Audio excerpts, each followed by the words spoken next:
గుంటూరు జిల్లాలో 6 మంది రైతులు ఎర్రకొండాపురం కళ్యాణదుర్గం 18 ఎకరాల్లో 5,400 దానిమ్మ చెట్లు నరికేశారు. ఆ భూములు లాక్కుంటామని బెదిరిస్తారు. 50 ఏళ్లుగా సాగు చేసుకుంటున్నారు. Can you answer this? ఆర్థిక మూలాలపైన దెబ్బతీస్తారా మీరు? అదే మాదిరిగా నాగభూషణ్ రెడ్డి చాట్రాయి మండలం పులివెందుల తాలూకా ఇల్లు కూల్చేస్తారా మీరు? Can Jaganmohan Reddy can answer? నేను చేయలేదే. తెలుగుదేశం పార్టీ అధికారం ఉన్నప్పుడు మీకు ఒక్కరికే కొత్తగా అధికారం వచ్చిందా? ఏ చట్టం కింద వచ్చింది మీకు ఈ అధికారం?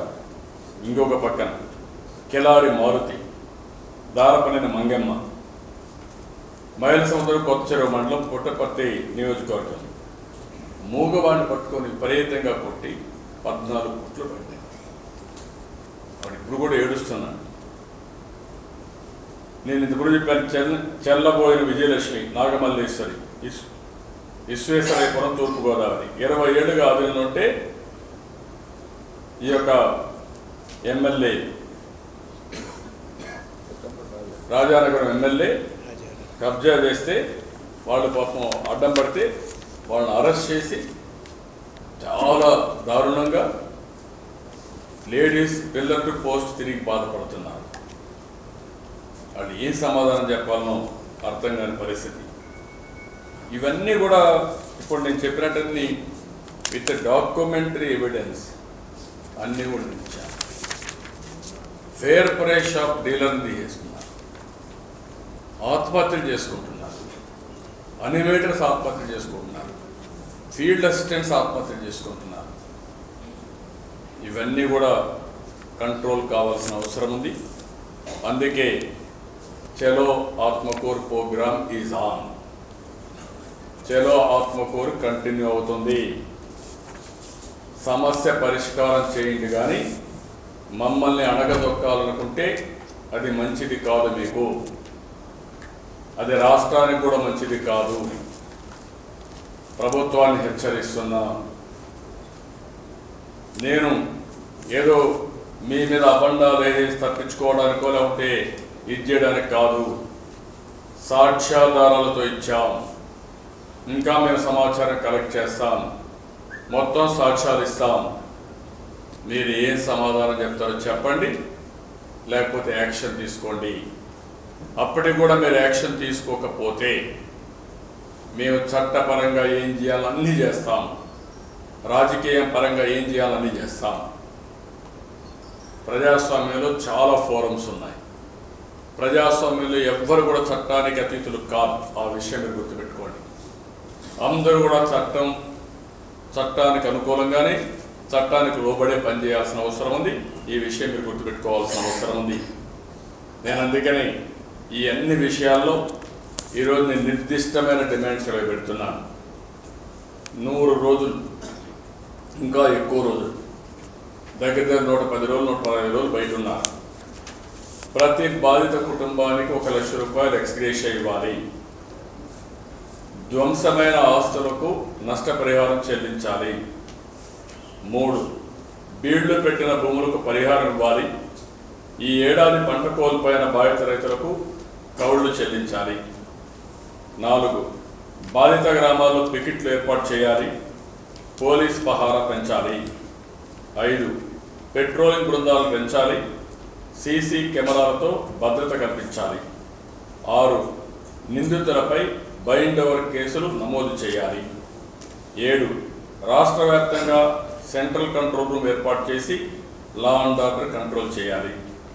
8, ఎక్కడ ఏ స్వల్ప ఘర్షణ జరిగినా వెంటనే స్పందించాలి. 9, ఎఫ్ఐఆర్ నమోదు చేయని చోట్ల వెంటనే ఎఫ్ఐఆర్ నమోదు చేయాలి. 10, ఫిర్యాదులు తీసుకోకుండా కేసులు నమోదు చేసుకోకుండా బాధితుల పట్ల అవమానకరంగా ప్రవర్తించిన అధికారులను వెంటనే బదిలీ చేయాలి, వారిపై యాక్షన్ తీసుకోవాలి. 11, వేధింపులకు గురి చేసి తొలగించిన అంగన్వాడీ, నరేగా ఫీల్డ్ అసిస్టెంట్స్, ఆశా కార్యకర్తలు, ఏఎన్ఎంలు, కాంట్రాక్ట్ అవుట్సోర్సింగ్ ఉద్యోగుల్ని, చౌక డిపో డీలర్లని వెంటనే తిరిగి నియమించాలి. 12 బాధితులందరికీ న్యాయం చేయాలి. 13 బాధితులపై పెట్టిన తప్పుడు కేసులు ఎత్తేయాలి. భవిష్యత్తుపై తప్పుడు కేసులు పెట్టకూడదు, భవిష్యత్తులో తప్పుడు కేసులు పెట్టకూడదు. 14 సోషల్ మీడియా కార్యకర్తలపై తప్పుడు కేసులు ఎత్తేయాలి. ఏ చట్టం కింద సోషల్ మీడియాలో కేసులు పెట్టారో every case you have to review. Arrest చేసిన ప్రతి ఒక్క కేసు రివ్యూ చేయాలి. మీరు ఏ చట్టం కింద పెట్టారో ఆ కేసు కూడా చెప్పాలి. అవన్నీ చెప్పకపోతే వదిలిపెట్టే పరిస్థితి ఉండదు. ఆ విషయం మీరు గుర్తుపెట్టుకోవాల్సిన అవసరం ఉంది. ఇష్టానుసారంగా చేశాం, మా ఇష్ట ప్రకారం ప్రవర్తిస్తామంటే అది ఎట్టి పరిస్థితుల్లో ఉపేక్షించే సమస్య లేదు. ఆ విషయం మీరు గుర్తుపెట్టుకోవాలి. అక్రమంగా పెట్టిన ఎస్సీ, ఎస్టీ కేసులు కూడా తొలగించాలి. వీటన్నిటిపై రాష్ట్ర ప్రభుత్వం స్పష్టమైన హామీ ఇవ్వాలి. అంతవరకు ఈ పోరాటం ఆగదు. ఇది జరిగే వరకు ఈ పోరాటం ఆగదు. ఈరోజు రాష్ట్రంలో ఉండే ప్రతి ఒక్క నాయకుడిని, కార్యకర్తను కోరుతున్నా, ప్రజలు కోరుతున్నా, ఇది ప్రజాస్వామ్య పరిరక్షణ ఉద్యమం. అరాచక పాలన పైన ప్రతి ఒక్కరూ ఎదిరించాల్సిన సమయం, తిరుగుబాటు చేయాల్సిన సమయం. ప్రజా చైతన్యమే దీనికి పరిష్కార మార్గం. కార్యకర్తలు దీనికి నాయకత్వం వహించాల్సిన అవసరం ఉంది. మేధావులు కూడా గళమెత్తాల్సిన అవసరం ఉంది. తటస్థులు కూడా ముందుకు రావాల్సిన అవసరం ఉంది. ఈ రాష్ట్రంలో ఇప్పటికే చాలా నష్టపోయాం. ఇర్రిపేరబుల్ డ్యామేజ్ జరిగింది. 1-2 విషయాలు, అన్ని విషయాలు జరిగాయి. ఇవన్నీ జరిగిన తర్వాత ఇలాంటివి ఇంకా జరుగుతూ ఉంటే రాష్ట్రం తీవ్రమైన నష్టం జరుగుతుంది. రాష్ట్ర ప్రజలు చాలా తీవ్రంగా ఆందోళన చెందే పరిస్థితి వస్తుంది. ఒక మానసిక ఆందోళన, శారీరక బాధలు, ఇంకా అన్ని విధాలుగా ఇబ్బందులు వస్తున్నాయి. అందుకే మళ్ళీ పోలీసులు కోరుతున్నా, ఇంపార్షియల్గా యాక్ట్ చేయండి. ఎవరిని చట్టాన్ని వాళ్ళ చేతుల్లోకి తీసుకున్న తర్వాత మీరు ఎవరిని కంట్రోల్ చేసే పరిస్థితిలో ఉండరు. ఒకవేళ మీరు కంట్రోల్ చేయాలనుకున్నా మీకు నైతికంగా మీ వల్ల కాదు. ఆ విషయం పోలీసులు గుర్తుపెట్టుకోవాలి. ఎప్పుడు మీకు నైతిక శక్తి వస్తుందంటే 2 పక్కల ఇంపార్షియల్గా తప్పును తప్పని చెప్పగలిగి, ఎవరు తప్పు చేసినా ఖండించగలిగి, అప్పుడే లా అండ్ ఆర్డర్. అణగదొక్కే ప్రయత్నం చేస్తే మీరు ఎంత అణగదొక్కాలంటే అంత రెచ్చిపోయే పరిస్థితి వస్తుంది. తాత్కాలికంగా మీరు జైల్లో పెడతారు, కొన్ని రోజులు జైల్లో ఉంటారు. జైలుకు పోయిన వాడు ఇంకా జీవితంలో మర్చిపోలేడు ఆ బాధ. ఎందుకంటే తప్పు చేసిన వాడు శిక్ష పడితే ఆయన కాన్షియస్ కూడా సపోర్ట్ చేస్తుంది.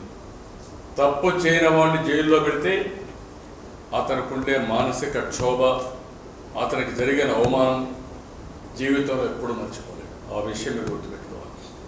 ప్రతి ఒక్కరూ బతికేది గౌరవం కోసం బతుకుతున్నాం. చట్టాన్ని ఉల్లంఘించకుండా చట్టాన్ని అమలు చేసిన తర్వాత ఒక రాజకీయ పార్టీలో పనిచేసిన పాపానికి మీరు జైల్లో పెడితే ఎంత మానసిక క్షోభను అనుభవిస్తారో మీరు గుర్తుపెట్టుకోవాల్సిన అవసరం ఉంది. ఇది పోలీసులు కూడా చాలా ముఖ్యం. ఈరోజు ఆ కవిత వచ్చి ఏడుస్తూ ఉంటే ఆ అమ్మాయి కాదు, ఆ అమ్మాయి స్నేహితురాలకి జరిగే అవమానానికి ఆ అమ్మాయి వచ్చి లీగల్ అసిస్టెన్స్ ఇవ్వండి సార్, ఇది ఏంటి సార్, ఇది మాకు హక్కు లేదా, మేము మాట్లాడలేమంటే అది ఈ పోలీసులకు సంబంధించిన బంధువులకో, వైసీపీ నాయకుల బంధువులకో జరిగితే అందరూ పోలీసులు అనడం లేదు. I'm very clear.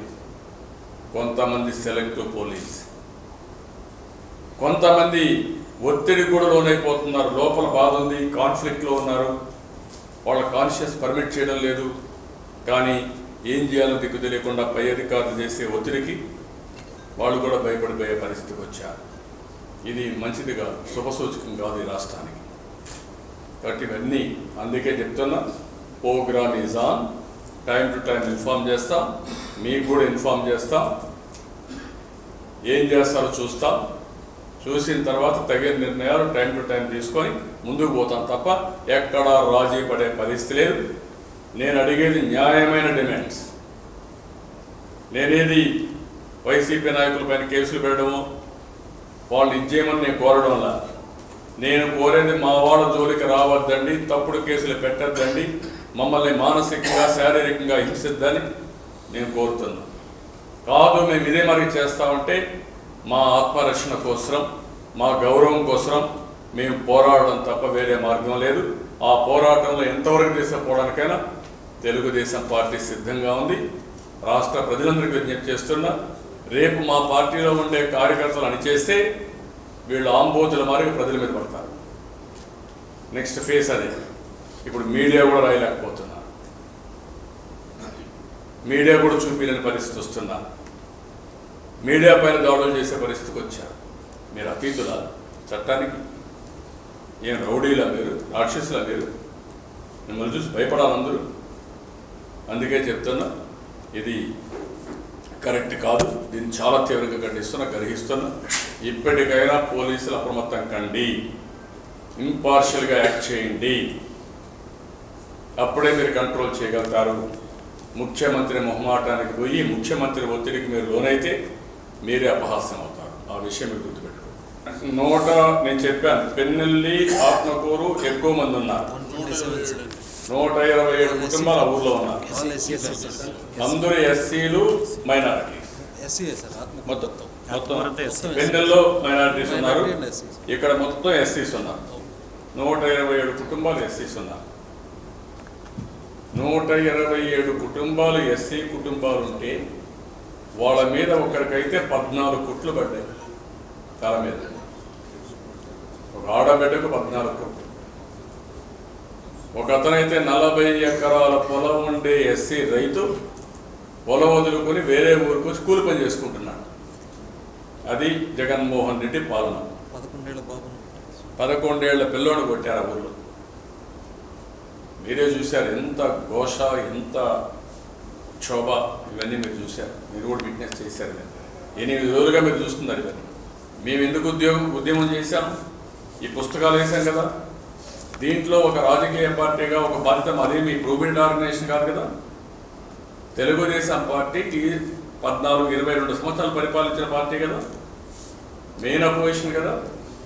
అన్యాయం జరిగిందని మేము ఇక్కడ ధర్నా కూర్చున్నాక ఎప్పుడన్నా చరిత్రలో ఒక పునరావాస క్యాంప్ ఎప్పుడన్నా పెట్టారా చరిత్రలో? ఎక్కడ ఇండియాలో జరిగాయా?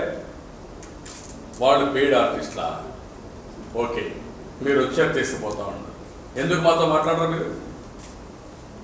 ఎందుకు అష్యూరెన్స్ ఎవరు? కాదు మేము చేస్తాం, ఎందుకు అష్యూరెన్స్ ఎవరు అంటే మీరు ఇష్ట ప్రకారం తీసుకెళ్ళండి, మేమేం కాదనలేదు.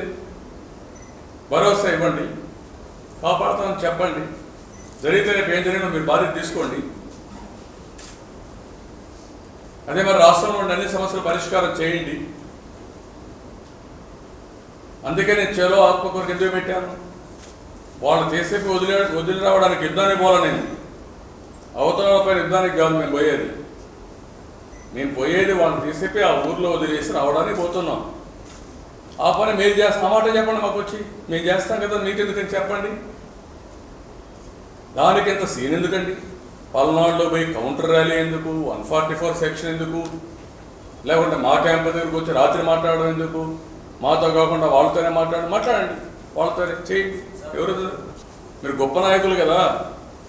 5 ఏళ్ళ తర్వాత జ్ఞాపకం వచ్చింది. నేను చలో ఆత్మకూరు అంటే చలో ఆత్మకూరు జ్ఞాపకం వచ్చింది. ఓకే, నేను పోతే 144 పెడతారు, మీరు పోతే 144 లేదు. గుడ్, చెప్పండి ఏమున్నాయి. నేను పేర్లు ఇచ్చాను. 545 మంది ఆ ఊర్లో వదిలిపెట్టిన వాళ్ళ పేర్లతో, విలేజెస్తో సహా ఇచ్చాను. You answer. నువ్వు చెప్పు, పోనీ ఎవడైనా పోయింటే చెప్పు. 5 ఏళ్ళు ఎప్పుడైనా మాట్లాడారా? ఇప్పుడు వచ్చి మాట్లాడండి. ఇప్పుడు కూడా లేదు. 40-37 ఏళ్ళు మాట్లాడండి. మీ పార్టీ పెట్టి 10 ఏళ్ళు అయింది అనుకో, కొంతమంది పేరే పార్టీ. 545 మంది గ్రామాల నుంచి విలేస్తే చిన్న చిన్న సమస్యల మీకు 125 కుటుంబాలు ఊర్లో ఎస్సీ కుటుంబాలు పంపిస్తే, ఎందుకంటే ఎస్సీ కమిషన్లు, ఎందుకంటే రాజ్యాంగం. మీకు ఓట్లు మాత్రం కావాలన్నా? లెక్కలేదా మీకు? ఎస్సీలు అంటే మీకు దిక్కు లేదా? ఏమనుకుంటున్నారు మీరు? On the contrary, SC ST act మా వాళ్ళ పైన పెడతారు. ఏమనకపోయినా పెడతారా? తల్ల బగలు పెడితే పెట్టరా మీరు? తమాషా అనుకుంటే కాదు. 1 రోజు 2 రోజులు మేము చెప్పింది, నెల రోజుల నుంచే మాట్లాడుతున్నాం. నెల రోజులే, ఇంకా ఎక్కువైంది. డీజీపీకి ఇచ్చి నెల రోజులు. నేను ఫస్ట్ ఇక్కడికి వెళ్ళి చిన్నగంజాంకి వెళ్ళింది ఎప్పుడండి? 2-3 months ముందు. ఫస్ట్ 1 monthలోనే జరిగింది. తమాషాగా ఉంది. కనీసం ఎంత బాధాకరం ఆ సంఘటన చూస్తే ఇప్పుడు కూడా నా కళ్ళల్లో ఎంత బాధ వేస్తుందంటే, వివస్త్రణ చేసి ఆ అమ్మాయిని, పద్మాని అమ్మాయిని సీక్రెట్ ప్లేసెస్లో చిల్లి పౌడర్ వేస్తారండి, మీరు కారం చల్లుతారండి, చల్లి అమ్మాయిని తొక్కి తొక్కి చంపేస్తారా మీరు? మీకేమీ ఒక మత్స్యకారు ఉమెన్ని, ఫిషర్మెన్ ఉమెన్ని ఇంత దారుణం? మీ ఎమ్మెల్యేలు పేర్లు చెప్పి ఆశా వర్కర్స్, అంగన్వాడీ వాళ్ళు వీళ్ళంతా ఆత్మహత్య చేసుకొని సూసైడ్ నోట్ రాస్తే మీకు లెక్కలేదా? సూసైడ్ నోట్ ఇంత దారుణమా ఇవన్నీ? కనీసం ఇంతవరకు ముఖ్యమంత్రి అనే వ్యక్తి రాష్ట్రంలో ఒక ముఖ్యమంత్రి ఉన్నాడా? మూగబోయాడా? ఒక్క మాట మాట్లాడేది. Are you chief minister? You are fit to rule the state? నేను అడుగుతాను, అంటే నేను చూస్తే భయపడాలి మేమందరం? మాట్లాడుతున్నారు కదా, అంటే పులివెందుల్లో చేసే పనులు చూసి మనందరూ భయపడాలి. ఆ నాగభూషణ్ ఢిల్లీ కొట్టేయడం, లేకుంటే బాబాయిని చంపేయడం, దానిపైన కేసులు పెట్టుకుంటూ పోవడం, దాన్ని చూస్తే మనకు కూడా భయం వేయాలి. అంతే కదా, మీడియా భయపడాలి, పాలిటీషియన్స్ భయపడాలి, ఇండస్ట్రీస్లు భయపడాలి. కేంద్ర ప్రభుత్వం కూడా చెప్పారు, ఈరోజు చూశారు అన్ని విషయాలు ఎట్లా వచ్చాయో. Please subscribe Myra Media. Please subscribe Myra Media. Please subscribe Myra Media. Myra మీడియాకి సబ్స్క్రైబ్ చేయండి. మైరా మీడియాకి సంబంధించి దాన్ని సబ్స్క్రైబ్ చేసుకోండి. Please subscribe Myra Media. Subscribe Myra Media చూడండి, ఎంజాయ్ చేయండి.